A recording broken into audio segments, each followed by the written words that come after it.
sayyidina Muhammadin sallallahu alaihi wasallam. Ma'asyiral hadirin yang masuk subuh Masjid Miftahul Jannah yang senantiasa dirahmati oleh Allah Subhanahu wa taala. Alhamdulillah, alhamdulillah. Dalam intinya kita mengucap syukur kehadiran Allah Subhanahu wa taala pada pagi ini walaupun suasana dingin kita masih tetap istiqamah, diberikan oleh Allah Taala taufik hidayah sehingga kita mudah melangkahkan kaki kita di rumah Allah Subhanahu wa taala. Ini adalah semata-mata kasih sayang Allah Subhanahu wa taala, bukan karena kita kuat, bukan karena kita gagah, bukan karena kita sehat. Banyak orang yang lebih gagah dari kita, banyak orang yang lebih sehat dari kita, yang kuat dari kita, ya, belum digerakkan oleh Allah Taala untuk datang ke masjid. Banyak orang yang lebih berilmu dari kita, banyak orang yang lebih kaya dari kita, tapi belum digerakkan oleh Allah Taala untuk datang ke masjid.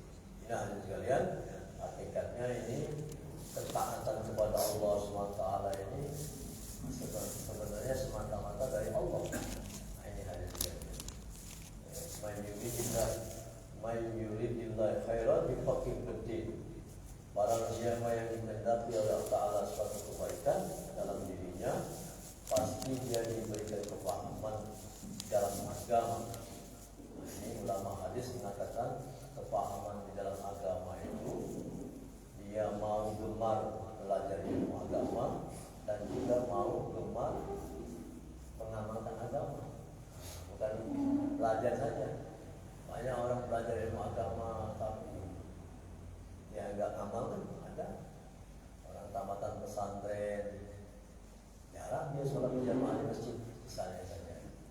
Ini tidak heran jika ada orang tamatan pesantren tapi hari-harinya dia tidak ke masjid, tidak berjamaah, hari-harinya dia tidak taat kelihatannya.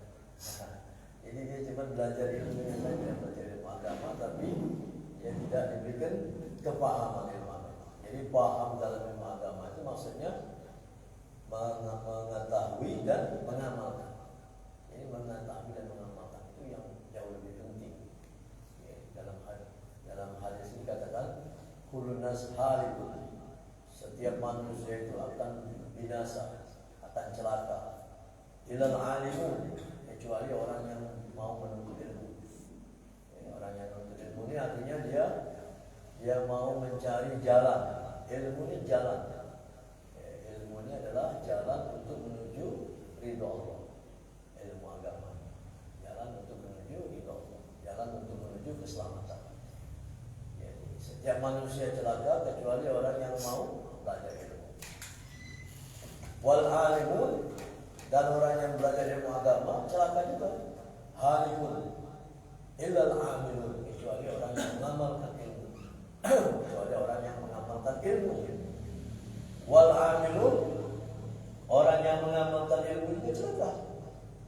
Illal mukhlisun, kecuali orang yang ikhlas. Jadi tinggi derajat orang ikhlas. Ya, berilmu, beramal, ikhlas. Berat. Ya. Syaitan itu menggoda manusia supaya dia jangan tertarik dengan ilmu agama. Supaya manusia ini jangan tahu ilmu agama. Sebab kalau orang tahu ilmu agama, dia ada jalan untuk jadi orang baik. Ada jalan. Nah, ini. Jadi digodanya supaya jangan berilmu agama, belajar ilmu agama. Kalau sudah belajar ilmu agama, setan menggoda lagi tahap kedua supaya jangan ngamalkan ilmu agama. Nah, supaya dia itu jadi orang yang minta diketahui orang bahwa dia orang alim, orang berilmu. Itu orang berilmu, tawatan pesantren.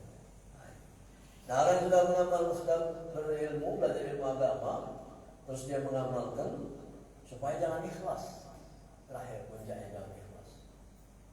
Kita yang belajar ilmu agama sudah mengamalkan supaya jangan ikhlas, supaya nanti ibadahnya riya, ibadahnya ya minta dinilai orang, minta diperhatikan orang. Jadi makom ikhlas ini tinggi derajatnya.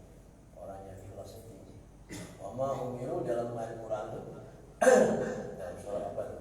Surat lam yakunil ladzina kafaru min ahli kitab, itu ada ayat wa ma umiru illa liya'budullah mukhlisin, tingkatan mukhlisin.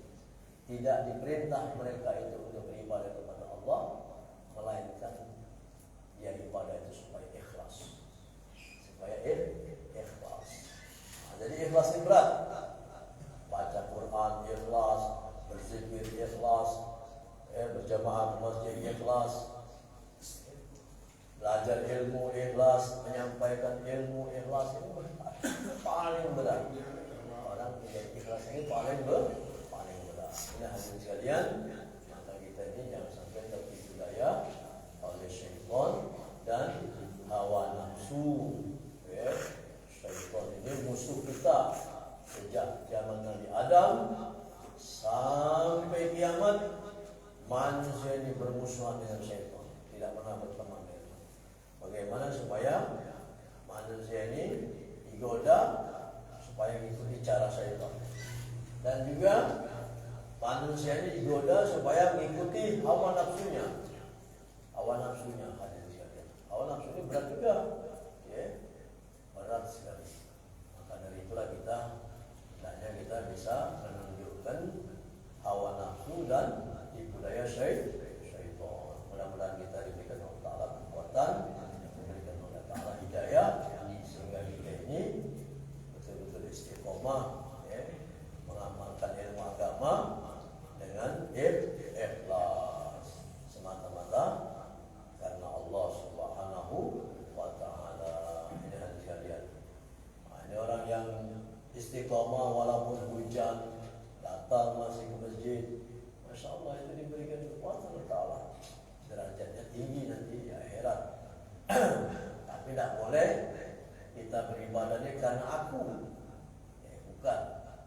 Ini ibadah ini kita ini Allah yang gerakkan kita ini Allah, bukan diri kita. Kita ini la haula wala quwwata illa billahil aliyyil azim. Dulu ada cerita Nabi Daud, belum saya sampaikan cerita. Ada seorang nabi, dia ditanya oleh Allah Ta'ala, wahai nabiku, apakah kamu mampu untuk beribadah? Dijawab oleh Nabi, mampu ya Allah. Berapa waktu kamu mampu? Dijawabnya 1 hari. Oh, kelamaan kata Allah Ta'ala. Kelamaan 1 hari kamu mau beribadah. Jadi berapa ya Allah? 1 jam bisa? 1 jam pun tidak mampu kamu beribadah. Kata Nabi Daud, sudah 5 menit. Disuruh 5 menit beribadah. Disuruh 5 menit. Mulai dihitung oleh malaikat Jibril. Dimulai. Pas dimulai, Nabi Daud ini tadi, waktu dia mau ibadah, mulai dia beribadah, dia mau zikir, dia mau baca kitabnya, yaitu dia mau ibadah cara Nabi Daud zaman dulu. Waktu dia ibadah, ada seekor burung Allah datangkan, seekor burung yang bagus sekali, yang tidak pernah dilihat oleh Nabi Daud. Pada waktu Nabi Daud mau zikir itu, dia lewat depan mata Nabi Daud. Dia lihat burung itu, luarnya bagus sekali. Terganggu akhirnya Nabi Daud mau ibadah tadi. Dilihatnya sampai kemana, suaranya bagus sekali, dikejarnya oleh burung itu. Pas burung itu stop, mau ditangkap ya di malaikat Jibril, habis waktu 5 menit. Kata engkau bisa ibadah 5 menit? Gak bisa. Baru dengan burung saja didatangi Allah Ta'ala, engkau sudah lupa dengan ibadah tadi. Ini hadirin sekalian bahwa memang ibadah itu kita ini taufik hidayah dari Allah Subhanahu wa Ta'ala. Masya Allah, luar biasa memang. Itulah cerita Nabi itu. Akhirnya kita melihat bahwa kita ini kita pun beribadah ini memang betul-betul dari Allah Subhanahu wa Ta'ala. Ada orang bertanya lagi kebalikannya, kalau taat itu dari Allah, apakah maksiat dari Allah? Ya tak? Apakah taat itu dari Allah? Betul taat itu dari Allah. Apakah maksiat itu dari Allah? Ada bertanya. Ya. Sama kita beriman kepada iman qada dan qadar. Iman kepada qada dan qadar termasuk rukun iman yang keenam.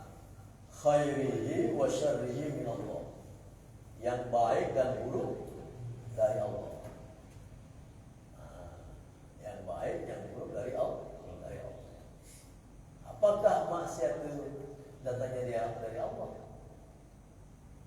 Kira-kira apa jawabannya? Sama dengan kita beriman tadi. Rukun iman kepada qada dan qadar, ketentuan Allah sejak zaman azali, sejak manusia belum diciptakan sampai kiamat yang berlaku di dunia ini, qada Allah, ketetapan Allah. Yang baik maupun yang buruk datangnya dari Allah.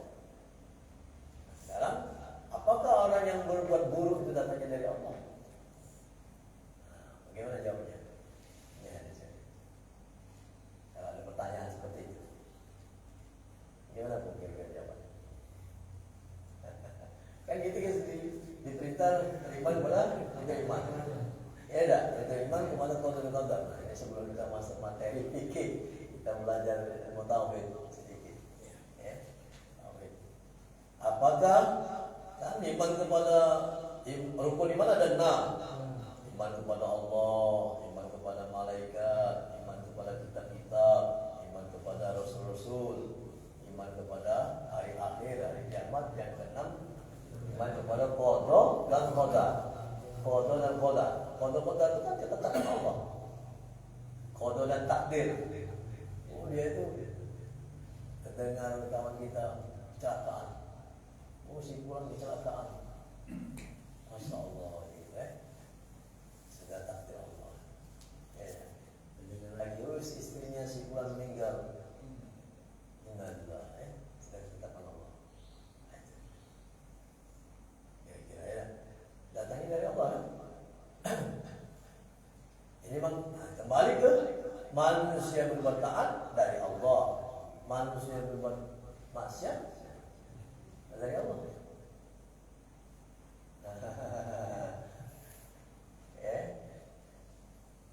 Manusia, kalau kita bilang bahwasanya saya bermaksiat, saya tidak sholat, ini sudah kehendak Allah, berarti orang itu sudah berakhlak buruk kepada Allah. Dia sudah bersikap buruk kepada Allah, bahwa dia mengira Tuhan itu merintahkan yang buruk. Nah, kalau dia berkata seperti itu, tidak boleh. Jadi orang bermaksiat, orang berbuat jahat itu datangnya dari diri nafsu manusia itu sendiri. Datangnya dari diri manusia itu sendiri. Di samping dia dibudaya oleh syaitan. Orang berbuat buruk, misalnya orang mabuk, orang berjudi, orang berzina. Sebab kata Nabi SAW, orang yang melakukan kejahatan, orang yang melakukan keburukan, imannya itu keluar dari badannya. Orang, misalnya orang berzina, tidak mau dia berzina pokoknya. Nah, waktu dia berzina itu imannya keluar dari badannya. Makanya orang kalau dia mati dalam keadaan maksiat, itu mati dalam keadaan tidak beriman, imannya keluar dari badan. Jadi iman ini yazid wa yanqus, bertambah atau berkurang, atau iman itu masuk dan keluar. Kata Nabi SAW, nanti suatu zaman umat manusia ini, umat Islam, pagi dia beriman, sore jadi kufur. Kufur dia beriman, paginya bisa sorenya beriman, paginya jadi kufur. Pagi beriman, sore bisa jadi kafir. Sorenya beriman, paginya juga bisa jadi kafir. Ini hadis kalian. Itulah keadaan umat manusia saat ini. Jadi manusia itu imannya bisa keluar dari badan. Nanti kalau dia sadar, tobat, astagfirullah, baru masuk lagi imannya. Imannya masuk lagi dalam badan. Ya. Orang mencuri itu sama, maling, merampok, imannya keluar itu. Tidak ada iman dalam badannya. Kalau dia ada iman, pasti dia tidak mau. Jadi kalau kita bermaksiat, artinya kita ini dalam kondisi tidak beriman kepada Allah. Tidak mungkin orang bermaksiat, ya Allah, ya Allah, ya astagfirullah. Tidak mungkin. Ya, landas orang bermaksiat. Ya, orang bermaksiat itu kan landas. Orang joget ingin juga dia ingat Tuhan. Jadi malu dia pasti. Tidak mau, tidak mau. Artinya, ya, kalau rukun iman tadi bahasanya kita meyakini baik buruk itu datangnya dari Allah, maksudnya yang berlaku ini, yang berlaku di alam semesta ini, itu hakikatnya dari Tuhan kalau yang buruk, yang baik itu dari Allah semua, atas izin Allah. Tapi kenapa dia berbuat maksiat? Bukan Allah merintahkan dia berbuat maksiat. Allah tidak pernah. Di dalam Al-Quran itu wallahu yad'u ila darissalam.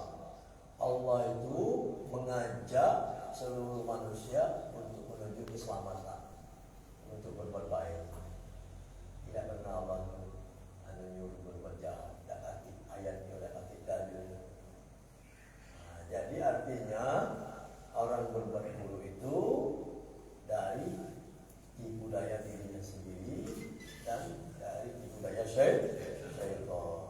Memang betul, ya, baik segala macam atau yang terjadi di muka bumi ini, yang baik maupun yang buruk, sumbernya dari Allah. Karena apa? Karena yang tidak mungkin terjadi tanpa izin dari Allah Subhanahu wa ta'ala. Karena manusia berbuat jahat kan manusia hidup kan Allah hidup ini. Nah, di situ maksudnya. Tapi bukan lanjut nyala ke Tuhan. Tadi orang belajar ilmu tauhid, misalnya ada ustaz nasihat, kau ini berjudi baik. Ya ustaz tak belajar ilmu tauhid. Aku ini berjudi, Tuhan yang menggerakkan aku. Nah, salah lagi. Udah yang belajar ilmu tauhid. Ada kan orang seperti itu kan? Ya, ada orang seperti itu.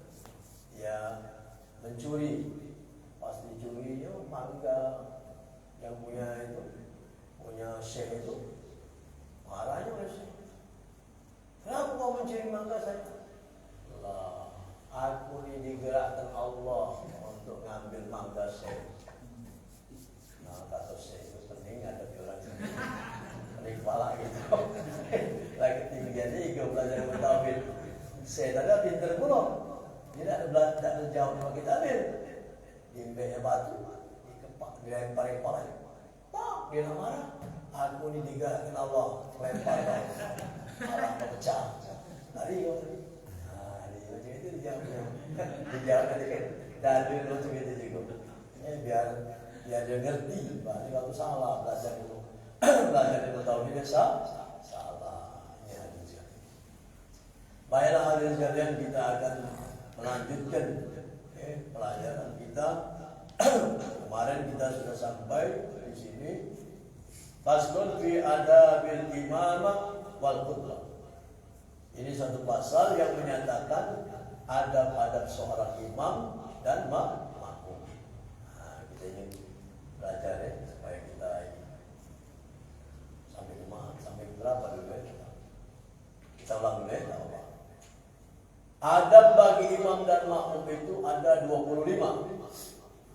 Pertama, seyogyanya bagi imam itu bahwa meringankan akan sembahyang itu, yakni jangan dilambatkan akan perbuatan sembahyang itu. Kata Anas radhiyallahu anhu, "Ma sholaitu khalfa 'anil aqab salatan wala atam min Rasulillah sallallahu alaihi wasallam. Tiada aku sembahyang di belakang seorang yang terlebih ringan sembahyangnya, ya, dan tiada lebih sempurna daripada Rasulullah SAW. Ini hadis yang menjelaskan bahwa Nabi itu menjadi imam, dia meringankan jamaahnya, tidak memberatkan jamaahnya. Dia tahu keadaan jamaahnya. Jangan memaksakan kehendak sendiri. Nah, jadi imam. Kalau dilihatnya jemaah kita ini tua-tua semua, jangan baca ayat yang panjang-panjang. Itu maksudnya. Ya dah. Kalau kita melihat jamaahnya ini ada yang kesibukan banyak, maka kita jangan terlalu lama. Ruku, sujudnya jangan terlalu lama. Ya dah. Cukup 3 kali saja atau 1 kali saja. Nah, ini bacaan-bacaannya diringankan supaya makmumnya tadi senang. Nah, ini yang jadi imam. Kedua, jangan imam takbiratul melainkan setelah selesai daripada iqamah dan selesai daripada masa taksab. Nah, imam jangan buru-buru takbir. Allah, lihat makmumnya sudah rapi dulu, ya. Sudah kira-kira ada orang buka pintu, tunggu dia dulu al-sholat, baru kita mulai, baru takbir. Nah, jadi kita harus paham, ya. Jadi imam ini meringankan makmum.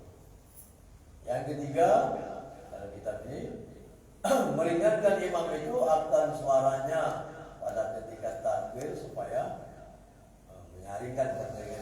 menyaringkan imam itu akan suaranya pada ketika takbir supaya didengar oleh makmum. Oke. Takbir bilang Allahu Akbar. Takbir. Keempat, bahwa jangan menyaringkan oleh makmum akan suaranya melainkan sekiranya didengar oleh sendirinya. Kita sebagai makmum jangan nanyain imam. Imam kuat Allahu Akbar, itu pun Allahu Akbar. Jadi orang sebelah ini, tapi kok imam apalagi imam. Nah, itu kayak gitu ya. Jangan nyari, cukup telinga sini Allah Akbar. Ya, imam Bismillahirrahmanirrahim. Itu makmum itu loh. Bismillahirrahmanirrahim. Nanti lagu populer. Ya usahlah. Itu namanya nyanyi imam. Tak boleh.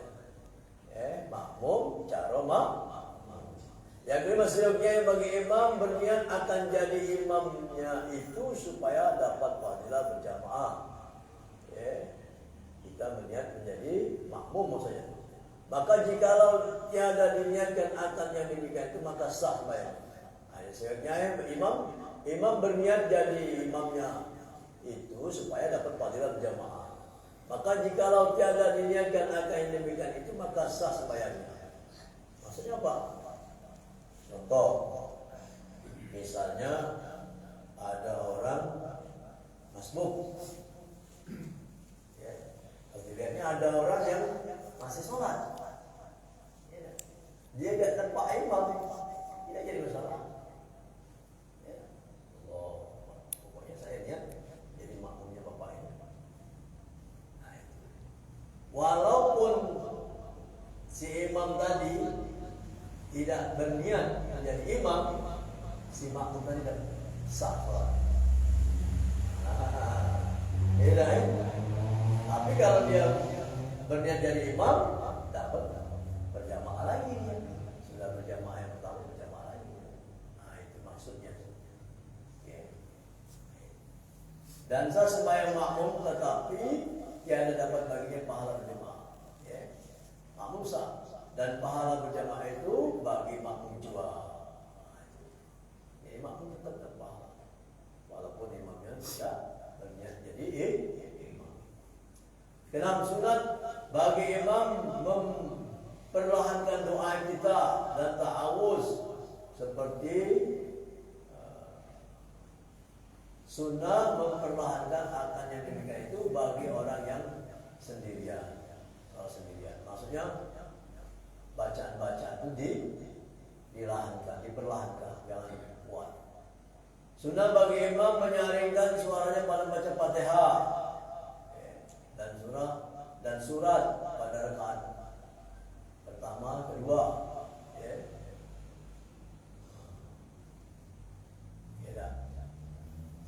Salat maghrib, subuh, isya, dan demikian lagi sunnah akan demikian itu bagi orang yang sembahyang sendirian. Jadi kalau sholat sendirian, misalnya kita sendirian, tidak ada lagi orang yang diajak jadi berjemaah, kita boleh seperti imam. Kalau dia sholat maghrib, isya, subuh di rumah, atau kita datang terlambat, Allahu Akbar, boleh. Sebab kalau kita kuatkan, malaikat ini mendatangi kita untuk jadi makmum, ingin mendengarkan bacaan kita. Bismillahirrahmanirrahim. Kamu deh kan? Alhamdulillahirabbil alamin. Jadi kita yang sholat yang dijaharkan kita kuatkan. Jangan seperti kita sholat zuhur pelan-pelan baca surat. Kalau kita dewean baca kuat. Rakaat pertama, rakaat kedua. Sholat maghrib, isya, subuh. Jadi kalau seandainya orang tahu-tahu mau ikut, sudah tinggal nyambung kan. Oh, bapak ini memang sholat maghrib ya. Tahu ya, supaya orang yang datang tahu bapak ini sholat maghrib bukan sholat sunnah. Paham tak? Nah, orang itu karena kita tidak nyaring, kita tidak tahu lagu sholat sunnah, sholat maghrib, apa sholat ini. Nah, kecuali zuhur asar, yang kita tidak tahu ya. Kalau zuhur asar memang kita diperintahkan tidak boleh keras suara. Kalau maghrib, isya, subuh, walaupun kita sendirian, karena kita terlambat, maka kita bacaannya seperti bacaan imam. Seperti imam, kita berlaku seperti imam. Bukan yang imam, tapi kita berlaku seperti imam. Fatihahnya dikeraskan, ada suratnya juga. Rakaat pertama, rakaat kedua. Supaya nanti kalau ada orang datang, oh impun ini sholat, ini maghrib, ini buktinya dia kerasnya. Bukan sholat sunnah, jadi lambat ya. Sudah kita ikut imam. Paham gak? Tidak bertanya lagi, tidak ada nak. Ini lagi, kita nak ingin tahu lagi. Tahu. Ipung juga tuh rukuk, terjenguk ada orang. Sudah berumahnya jadi imam. Tidak ada nak tepaknya. Ada tidak kalau di tempat. Habis aku mana tempat. Biar ada juga yang nggak tahu. Nah, ada juga yang kita nggak tahu dia apa maksud pada belakang itu. Pernah ketemu itu ya. Katanya tadi tempat, mesti bilang kau lolo. Jadi mamung. Oh kayak gitu ya Pak. Tapi lagi jor.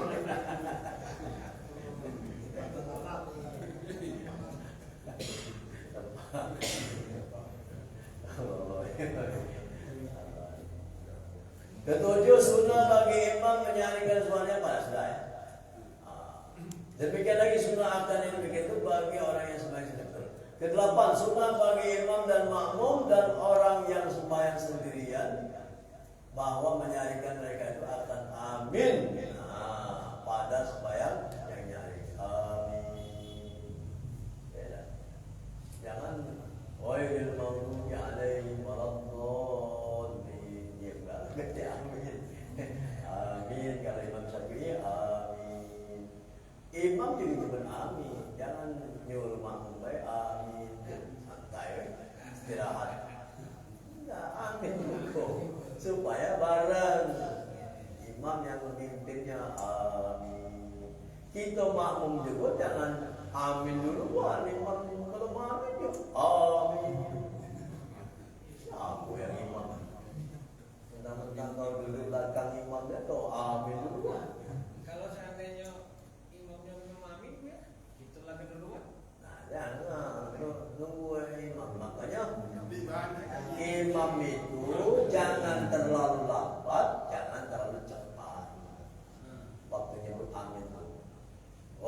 maghdubi alaihim waladdallin. Amin. Tak boleh langsung nyambung, tidak kasih jeda. Kalau dia langsung nyambung jadi ayat ini. Ghairil maghdubi alaihim waladdallin. Amin. Jadi ayat ini. Amin. Padahal bukan ayat. Amin itu ucapan supaya minta dikabulkan doa itu. Nah, jadi harus ada jeda. Ghairil maghdubi alaihim waladdallin. Jangan lamunan. Dulu imam. Kalau kita kelamun itu kecepatan jangan, kelambatan jangan. Ya dah. Ghairil maghdubi alaihim waladdallin. Satu nafas deh. Kita naik nafas. Amin. Ya dah. Oh, arti banget. Ya dah. Cara nyebut amin. Amin itu A-nya panjang, min-nya lebih panjang. Amin. Jangan amin. Jangan amin. Salah. Amin salah. Amin salah. Amin. Nah, itu betul. Amin. Itu artinya kabulkan oleh Allah. Jangan amin. Salah. Jangan amin. Salah pula. Tak lain artinya. Ya. Amin. Jadi imam harus nyebut amin juga supaya bareng dengan makmum. Nah ini hadisnya. Sunnah disertakan amin makmum dengan aminnya imam. Artinya bareng-bareng. Sunnah disertakan amin makmum dengan aminnya imam. Jangan terdahulu dan jangan terkemudian. Karena sabda Nabi SAW, "Iza ammana al-imam fa'aminu fa'innahu man wafaqa ta'minuhu ta'minal malaikah." Wafillahu ma taqaddama min dzambi. Hebat. Nyebut amin itu sudah begini nih dasarnya. Jika imam amin, maka engkau menyebut amin juga. Makmum maksudnya bareng. Fa'innahu man wafaqa ta'minuhu, karena sesungguhnya yang demikian itu berbarengan, bersamaan menyebut aminnya, maka dia bersamaan aminnya malaikat juga. Ghufira lahu ma taqaddama min dzambi, maka diampunilah dosa-dosa orang yang sholat tersebut. Ya, dosa-dosanya diampuni semua. Kenapa? Karena aminnya tadi sama aminnya imam dan makmum disertai dengan aminnya para malaikat, sehingga orang sholat itu diampuni semua dosanya. Jadi saking hebatnya sholat ini, kalau kita paham aminnya saja sudah mengampunkan dosa. Ke-10, sunnah bagi imam diam sedikit kemudian daripada membaca Fatihah supaya dapat bernafas. Dan sunnah bagi makmum pada tempat diam itu membaca Fatihah pada sembahyang yang hari. Nah, ini jarang imam memberi kesempatan bacaan Fatihah kepada makmum. Kebanyakan imam ini sudah baca Al-Fatihah langsung sholat. Harusnya dijeda, ya, sudah nyebut amin, jeda dulu. Imam tadi jangan langsung baca surat berikutnya, diberi kesempatan kira-kira minimal separuh dia membaca surat Al-Fatihah. Karena surat Al-Fatihah itu kan dibagi dua. Yes, separuh untuk dialog kepada Allah, separuhnya merupakan bagian doa-doa yang harus doa-doa yang diucapkan dan dikabulkan oleh Allah. Ya, Bismillahirrahmanirrahim. Alhamdulillahirabbil alamin arrahmanir rahim maliki yaumiddin. Sampai situ paling tidaklah si makmum tadi sudah baca, baru dia si imam baca surah. Nah itu. Ada lama betul. Jadi kesempatannya sampai selesai kira-kira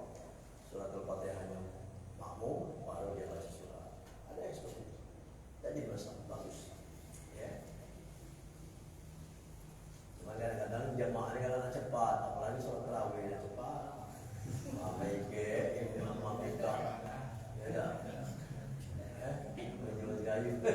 Rame IG imam kat dia besok dah itu lagi dia jadi imam. Paling kepala baik. Oh je makmum tadi tak. Orang cepat kali. Orang cepat. Jadi imam lah disuruh cepat. 11 tiada sunnah bagi makmum baca surat pada sembahyang yang nyaring. Jadi kita makmum tidak sunnah baca surat. Tidak. Kita cuma baca suratul Fatihah saja. Kalau makmum. Melainkan jika tiada mendengar makmum, itu akan bacaan imam. Cuman kalau bacaan imam yang tidak didengar, boleh kita baca surat. Misalnya Pak Fauzi, misalnya imam. Jangan tak dengar Pak Fauzi. Misalnya baik, jangan tak dengar bacaan. Kita ini seperti itu. Hanya dengar sudah kita baca surat itu. Bukan hanya ini Pak Fauzi. Misalnya baik. Daripada nganggur, daripada bengong sudah baca surat Fatihah. Imam baca surat kan? Harusnya kita mendengar telinga kita. Karena tidak mendengar bacaan imam, kita baca surat. Daripada kita bengong. Dengar tu imam tak baca dengar. Amin. Imam kita baca surat. Boleh baca surat supaya kita tidak melamun maksudnya tu. Ya, sangka kita boleh. Jangan lagi orang bertanya, kenapa kau baca surat tadi? Supaya jangan melamun. Kita tak dengar juga bacaan imam tadi. Ya tak? Suaranya tu dirinya misalnya. Tak kata mikro misalnya baik. Contoh ya tak? Contoh. Misalnya itu. Boleh si makmum baca surat itu. Karena tidak mendengar bacaan si imam. Maksudnya tadi. Bukan hanya imam tadi. Faham deh? Ke-12 sunnah bagi imam bahwa jangan melebihi akan tasbih ruku pada 3 kali. Maksudnya tu jangan sampai lebih dari 3 kali. Sebab bacaan ruku ini kan boleh 1 kali. Itu karena cepatnya ruku. Ganjil 1 kali boleh 3 kali. Umumnya 3 kali bacaan dalam sholat 3 kali. Subhanallahil azim wa bihamdihi subhanallahil azim wa bihamdihi subhanallahil azim wa bihamdihi. Bacaan apa namanya sujud subhanallahil a'la wa bihamdihi subhanallahil a'la wa bihamdihi subhanallahil a'la wa bihamdihi 3 kali. Kalau kita buru-buru misalnya dalam perjalanan ya dah lagi tinggal bis sekali baik subhanallahil azim wa bihamdihi subhanallahu alhamdulillah Allahu akbar subhanallahil a'la wa bihamdihi Allahu akbar. Sekali boleh. Sekali, 3 kali, 5 kali, 7 kali, 9 kali, 11 kali boleh. Ya, kalau kita di rumah, nak lama-lama boleh tak? Misalnya, katanya supaya sembuh penyakit saya stroke ni, ruku lama-lama. Sampai 100 kali, bukan 101 kali. Ganjil kan? Tak apa-apa. Cuma nombor rumah itu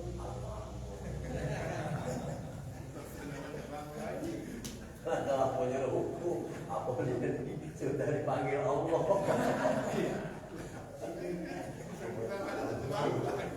Ini ya, jadi masalah.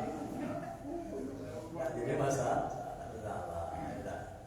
Lu sujud begitu juga sebenarnya Allah sampai 101 kali. Boleh. Asal tahan, untuk hilangkan penyakit vertigo.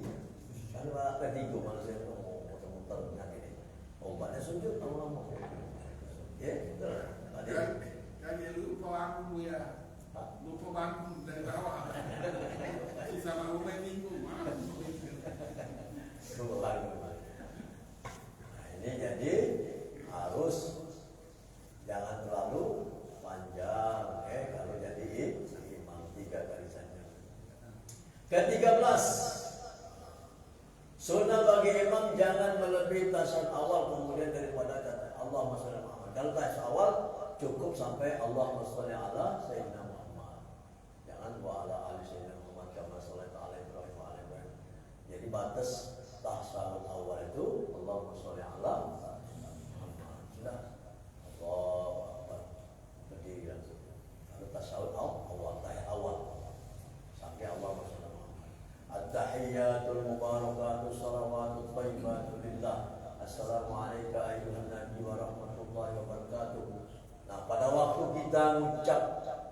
Assalamu alayka ayyuhan nabiyyu wa rahmatullahi wa barakatuh. Itu kan ucapan salam kepada Nabi. Sama saya ucap salam dengan udah. Assalamualaikum, udah. Assalamualaikum. Waalaikumsalam. Itu harusnya ada. Ada kita ucap Assalamualaikum. Assalamualaikum, Taim. Assalamualaikum, Kum. Marah itu. Nama itulah juga waktu kita tahiyat itu ada ucapan salam kepada Nabi. Itu namanya domir mukhatab. Domir mukhatab itu artinya ka itu artinya berhadapan. Assalamualaikum. Assalamualaikum berhadapan. Seperti saya ucap Assalamualaikum warahmatullahi wabarakatuh. Masa saya ucap Assalamualaikum saya ngadep sana. Assalamualaikum warahmatullahi wabarakatuh. Marahlah jemaah. Harus Assalamualaikum warahmatullahi wabarakatuh. Nah, pada waktu kita mengucap Assalamualaikum ayyuhan nabiyyu wa rahmatullahi wabarakatuh, itu anak jemaah sekalian, hati kita betul-betul menghadap kepada Nabi Muhammad SAW, ya, bahwa dia berhadapan dengan kita. Dia menjawab salam kita. Assalamualaikum ayyuhan nabiyyu wa rahmatullahi wabarakatuh. Assalamualaikum wa alaikumussalam. Ya, terus bacaannya itu. Assalamualaikum wa alaikumussalam. Asyhadu an la ilaha illallah. Asyhadu an la ilaha illallah wa asyhadu anna Muhammadar Rasulullah. Allahumma shalli ala sayyidina Muhammad. Sudah sampai situ. Terus tasawuf Allah. Tasawuf akhir lanjutkan lagi. Wa ya. Ke-14 hendaklah disampaikan diringkaskan pada 2 rakaat yang akhir atas membaca Fatihah 2. Ya. Maksudnya adalah simpan diringkaskan pada Fatihah 2. Maksudnya kalau pada rakaat yang keempat ya, yang akhir ya, kita baca Fatihah saja maksudnya. Ke-15 bahwa jangan melanjutkan imam akan sembahyang jika tiada ridho makmum atas demikian itu. Maksudnya apa? Jika imam akan sembahyang jika tiada akan sembahyang jika tiada ridho makmum atas yang demikian itu. Tidak langsung diringkaskan pada 2 rakaat yang akhir ya, atas membaca Fatihah 2. Apa maksudnya? Tidak paham kan? Ke-16 sunnah bagi imam bahwa jangan melebihi ia pada doa yang di dalam tasawuf akhir. Nah ini atas sepulangnya daripada tasawuf dan sholawat atas Nabi SAW. Karena sesudah tasawuf akhir itu kan ada doa. Kama sholaitu ala Ibrahim wa ala Ibrahim wa barik ala Muhammad wa ala Muhammad kama barakta ala Ibrahim wa ala Ibrahim fil alamin innaka Hamidum Majid. Sebelum salam itu ada doa. Allahumma inni a'udzubika min adzabil qabri wa min adzabin nar. Min fitnatil mahya wal mamati wa a'udzubika min syarri fitnatil masiihid dajjal. Nah itu kan dianjurkan Nabi baca doa itu sebelum Assalamualaikum warahmatullahi wabarakatuh. Baca doa minta kita berlindung kepada Allah dari azab kubur dan azab neraka dan dari fitnah hidup, fitnah mati dan fitnah dajjal. Nah itu sudah cukup sih kok itu baik kita baca. Janganlah baca yang lain-lain banyak. Ya, seperti Nabi itu banyak yang dibaca kalau dia sholat sunnah. Boleh. Tapi kalau kita jadi imam, cukup sih kok jadilah. Atau yang lebih singkat lagi, doanya Allahumma inni ala dzikrika wa syukrika wa husni ibadatik. Boleh juga doa itu. Allahumma inni ala dzikrika wa syukrika.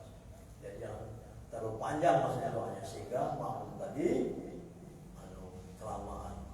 17 sunnah bahwa diniatkan imam pada ketika memberi salam akan salam atas segala makmum. Waktu salam, Assalamualaikum warahmatullahi wabarakatuh. Diniatkan bahwa saya ini memberi salam kepada seluruh makmum. Assalamualaikum warahmatullahi wabarakatuh. Ke-18 menyiapkan segala makmum pada ketika memberi salam itu akan menjawab salam imamnya itu. Menjawabkan salam maksudnya. Kita menjawab salam imam. Sunnah bagi imam itu berhenti sedikit pada tempat sembahyang kemudian daripada salam itu. Berhenti sedikit maksudnya. Assalamualaikum warahmatullahi wabarakatuh. Yang langsung Assalamualaikum warahmatullahi wabarakatuh. Berhenti. Assalamualaikum. Jadi kita waktu menoleh itu di depannya itu kita nyebut Assalamualaikum. Pas menoleh itu warahmatullah. Jangan Assalamualaikum warahmatullah, jangan langsung Assalamualaikum. Assalamualaikum warahmatullah. Assalamualaikum warahmatullah. Ya, seperti itu. Cara mengucap salam dalam salat. Supaya kita paham. Sunnah bagi imam. Sunnah yang ke-20 sekarang. Sunnah bagi imam ketika berhenti itu bahwa menjadikan dia akan kanannya itu kepada makmum dan kirinya itu kepada mihrab. Ini waktu ini. Ke-21 sunnah bahwa jangan bangkit makmum melainkan kemudian daripada bangkit imam. Jangan kita nanti dulu ke imam maksudnya. Dan sunnah bagi imam dan makmum itu bahwa bangkit itu pada pihak hajatnya. Kalau kita ada hajat jadi masalah. Sama ada pihak kanan atau pihak kiri. Maka jika tiada ada baginya suatu hajat, maka sunnah ia pakai pada pihak kanannya. Jadi dia bukan hanya kanan. Ya. Tapi kalau kita ada hajat, berbuat. Yang kedua bahwa jangan menentukan imam akan dirinya dengan doa di dalam kunut subuh atau kunut witir pada nisfu akhir bulan bulan Ramadan. Pada bulan Ramadan dan hanya sesungguhnya sunnah dibacanya pada dhamir seperti kata Allah mahdina ya. Maksudnya diganti Allah mahdini diganti menjadi Allah mahdina karena kita menjadi imam. Dan sunnah bagi imam menyarikan akan kunut itu dan sunnah bagi orang yang sembahyang sendirinya memperlahankan akan baca kunut itu. Dan sunnah bagi makmum ketika itu mengatakan amin melainkan pada kata faedah takbir. Jadi sampai Allah mahdina fiman hadain amin kata makmum. Wa'afina fiman afain amin. Wa tawallana fiman tawallait wa barik lana fima a'tait amin. Wa qina bi rahmatika syarra ma qadait. Stop. Faedah takbir wa la yaqtu baca sama-sama. Imam membaca, makmum juga membaca sampai akhir karena itu bukan doa. Wa inna katabni wa yaqtu alaik wa innahu la yaqtu wa la ya'izzu man alaik tabaraka wa ta'ala alhamdu ala ma qadait astaghfiruka wa atubu ilaik wa sallallahu alaihi Muhammadin ummi wa ala alihi wasallam. Itu bukan doa, maka kita juga baca sebagai makmum. 23 bahwa jangan berdiri makmum seorang dirinya pada hari yang keluar dan bersama karena yang demikian itu menghilangkan akan para jemaah. Tapi sunnah masuk ke dalam shop atau lebih tariknya akan. Ini maksudnya seperti tadi. Jadi kalau kita masbuk, kita dewean di shop yang itu. Usahakan ada kawan. Kalau kita ada kawan masih beruduk, kita akan ada kawan. Tapi kalau sudah tidak ada lagi, kita tarik shop yang paling kanan untuk mundur. Tapi kita tengok yang tarik ini. Orang ini belajar ilmu atau tidak? Kalau dia kira-kira ini orang tidak belajar ilmu, lagi kemana? Ya, maksudnya itu untuk ngeremang kita supaya kita jangan dewean, jadi makmum, karena kita terlambat. Tapi kalau yang pada aja apa? Tak rewangi, mundur orang yang ketelangkah. Paham, gila katanya. Maksudnya itu ngajak ada kawan supaya jangan sendirian dalam shop maksudnya itu. Paham ya? Yang terakhir 25, jangan mendahului makmum atau menyamainya ia akan perbuatan imamnya. Jadi makmum tidak boleh nyamai. Nah ini yang paling banyak dilakukan kesalahan kita. Tetapi sunnah bagi makmum itu terkemudian sekalian perbuatannya itu daripada perbuatan imam. Seperti bahwa ia jangan rukuk melainkan apabila sampai imam itu kepada sekurang-kurangnya rukuk, dan jangan sujud makmum itu melainkan apabila sampai imam kepada sekurang-kurangnya sujud, dan sekurang-kurangnya sujud itu bahwa yang menyampaikan akan dari pada tempat sujud. Jadi jangan kita sebagai makmum, ini adab yang paling banyak dalam jamaah salah makmum. Makmum ini galak nyamai imam. Imam belum ruku, dia sudah ruku. Atau barang dia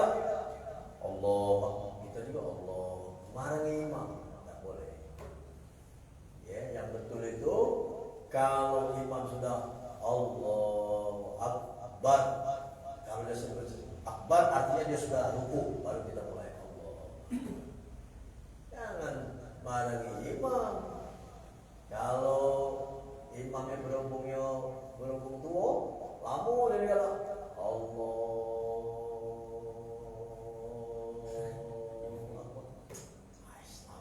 Imam juga. Kita duluan Allah Akbar. Dulu ke imam.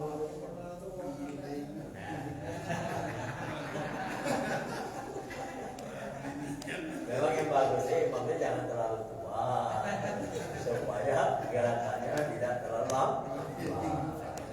atau jangan terlalu muda supaya gerakannya tidak terlalu cepat.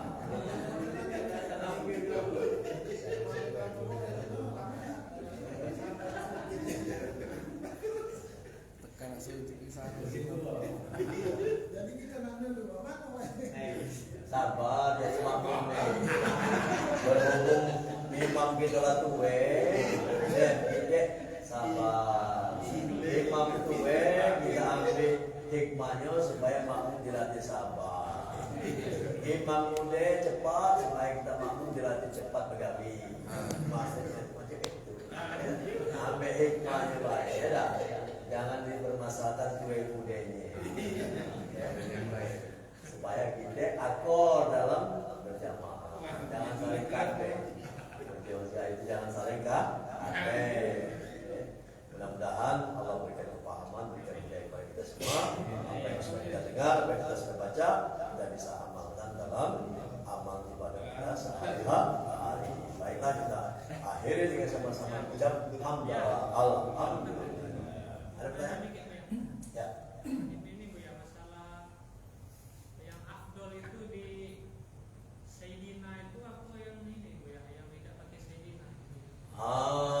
Masalah Sayyidina ini itu adalah masalah bahasa.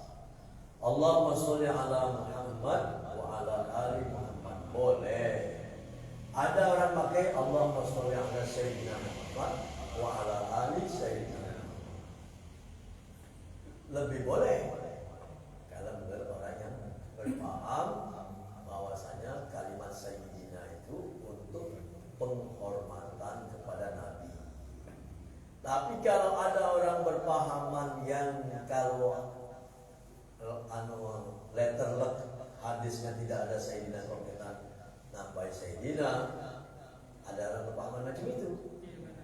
Sudah, bagi dia tidak boleh. Bagi dia orang tidak ngomong tidak boleh. Jadi ada orang tanya, tidak boleh Ustaz. Hadisnya itu Allahumma sholli ala Muhammad wa ala ali Muhammad.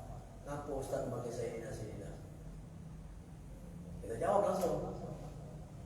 Bagi orang yang punya pemahaman bahwa kalimat Sayyidina itu untuk penghormatan kepada Nabi, maka orang yang membaca Allahumma sholli ala Sayyidina Muhammad wa ala ali Sayyidina Muhammad sangat boleh. Bagi orang yang tidak mempunyai pemahaman atau bagi orang yang punya pemahaman kalimat aslinya Allahumma sholli ala Muhammad, kalau ditambah Sayyidina itu berarti kita nambah-nambahi kalimat itu, maka ini bahaya kata dia. Bagi orang yang punya pemahaman itu maka tidak boleh. Nah, jadi itu jawabannya. Ya, jadi apa? Kau pemahamannya mana? Ustaz, kalau nama-nama itu bid'ah, bagi kau tidak boleh. Bagi aku penghormatan boleh. Itu jawabannya. Ya dah.